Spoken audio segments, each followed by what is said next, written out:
одамизод ҳами хел чизе ҳастае ки як коройро мекунад ки дар ақли ҳайвон рост намегирад. не ки хушбахтона ба пешрафти технология ба пайдо шудани камераҳои назоратӣ гарчанде ки злодей агар бихоҳад ки корҳои бади худша пинҳон кунад, не ки ба ёрдами камера.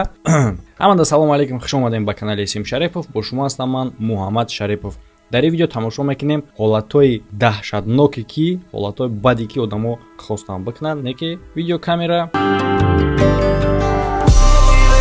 ва бардоро пешаи навора тамошо кардан ссилкаи дар комментария будара хабар бигирен. ба ёрдами ссилка шумо метавонед ки дар бурди ҷанговар бозингаро сумкор кунен ва ба промокоди канал бонус ба даст биёрен. ҳам промокод, ҳам ссилка дар комментария закрепи шудагӣ.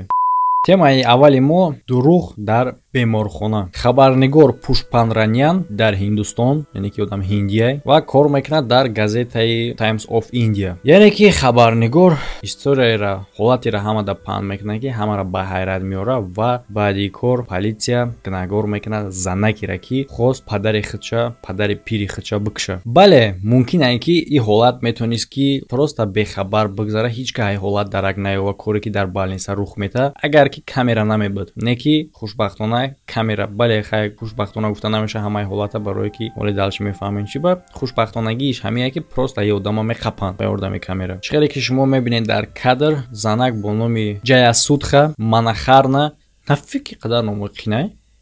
моҳи сентябри соли 2015 ҳамроҳи шавҳар ва писараш ба беморхона меоянд хабаргирӣ, типа хабаргирӣ падари 82 солаи худша. вақте ки медсестро палатаро тарк мекунанд, дар кадр дида мешавад ки писари занак аз кирташ ранга меброра, отпечаткаи чилики марди бемора, яъне ки бобоша бигем, мегира ва отпечаткаи чилики мард барои чи дар кор мешавад. мумкин аст ки ҳамчун имзо дар ягон документ дар кор боша, ба хотире ки дар ин состоянии просто имзои оддӣ карда наметавонем, хотир возможно ки отпечаткаи чиликша мегиранд ва дар кадр дида мешавад ки баъди отпечаткаро гирифтан чиликша аз ранг тоза карда истад, чилики мусафеда. а баъдан бо чизи жуткитар мешавад, яъне ки занак бигем духтари худаш аз таги чи капелницаро мекана ки доруое ки барои ҳаёти ҳами муҳимай ба воситаи ҳами капелница рафта иста буд ба гардани мардак. дар кадр хеле хуб дида мешавад ки дар пол аз ҳамун шланги капелница хунай. вақте ки медсестро вориди палата мешаванд, занак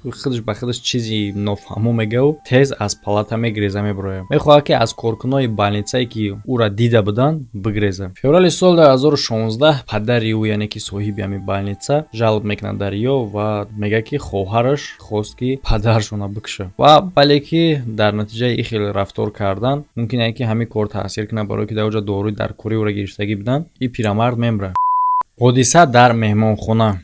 Муҳаммад Алмаха ин шахсе ҳастае ки ӯро дар Израил мекофтанд. барои чӣ хотирра мекофтанд ки ӯ военни старши дар як организатсияи террористӣ бо номи Хамас буд. ба ғайр аз ин дар харидани яроқ гунаҳгор дониста мешавад ва дар чандин куштори дигар. кори основной кори чихе ки фаҳмидем чихе буд, ҳамаш преступлени ва солҳои дарозе метавонад ки аз политсия ва аз одамое ки дар ин бадӣ мехоҳанд пинҳон боша, ӯро ягон кас ёфта наметавонист. албатта ки ӯ метавонист бигреза ӯро нахапанд. 19 январи соли 2010 соати 15:20 ӯ бо вохӯрӣ меояд дар аэропорти байналмилалӣ. ба ғайр аз оне ки ӯ открита ба вохӯрӣ меояд, бо бе ягон телехранител буд. ин яке аз хатогиҳои калони ӯ мешавад. дар меҳмонхона ҷой мегира ва шом боша меброя ба ким кадом вохӯрӣ меравад. баъдан чӣ ҳодиса рух мета? иш хеле интересна. чандин агентое ки ӯро мехостанд бикушанд, хай уже дарак меёбанд ки дар ҳамин ҷай баъди баромадани ӯ ба ҳар баҳона дар меҳмонхона ҷойгир мешаванд. баъзеш мисли як коргар, кадомеш мисли як меҳмон ҷо мегирифт ва именно интересна чӣ буд ки ҳамун комнатаеро мегирифт ки бари ҳамида буд. вақте ки Муҳаммад бармегарда, ӯ тамоман бовар намекард, яъне ки кора аждад надошт ки дар комнаташ ӯра аллакай ду мард бо либосҳои рабочӣ интизоранд. И бачаҳо албатта ки шустра корои худшона мекунану вақте ки мебинанд ки дар ҳақиқатанам умурдагиай меброянд ва ҳамаи кора камераи видеонаблюдении ки дар коридор астай сабт мекунад чӣ хеле ки ё даромаданд ва чӣ хеле ки баромаданд ай саростима гирад хе албатта хе кор саростима мешавад як таш фаромӯш мекунад ки уликаша нобуд кунад яъне ки резиновый перчаткае ки дар дастшай барои изи даст намонданай ҳама хел гап ҳастай ку ҳаёт мисли як бумерангай. Филипп Марков ғоратгарӣ. Ну ғоратгарӣ гуфтаи кора ашибочнай барое ки айҷа чемай ғоратда бо як чизи даҳшатноктари дигаам рух додагиай. Боз мефаҳмем. Азиз ҳар мекунем ки дар вақти студентиш яъне донишҷӯиш аллакай и бо як духтари зебо хонадор буд яъне оиладор буд зандор буд. И хе фикр кунӣ хай ҳаёти тенҷи ёра интизорай не ки Марков да и да пасанда набуд. Ӯ вомехӯра бо як духтари дигар. Ози чӣ фикр кардем шумо? Фикри шумо хатое. Мақсади вохӯрдани и бо ӯ духтар ягон романтика, ягон роман, ягон любовни корихи гапо набуд.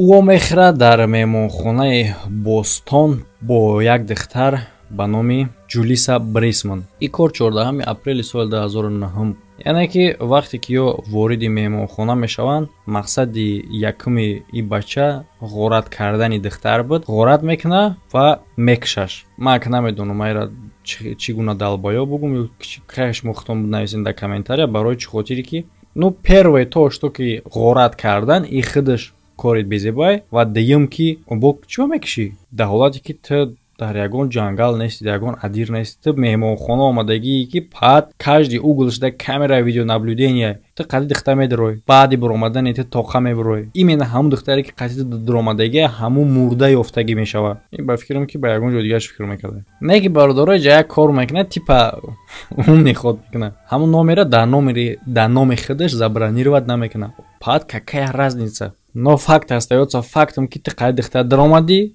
тоқа биромадӣ ва ӯ духтара мурда ёфтанд. Бале чӣ хеле ки аллакай шумо фаҳмидин ӯра зуд мехапанд ба хотири оне ки дар камераҳои назоратӣ сабт шудагӣ буд рӯи ӯ ва маҳкамаш мекунад. чӣ кор мекунад дигар?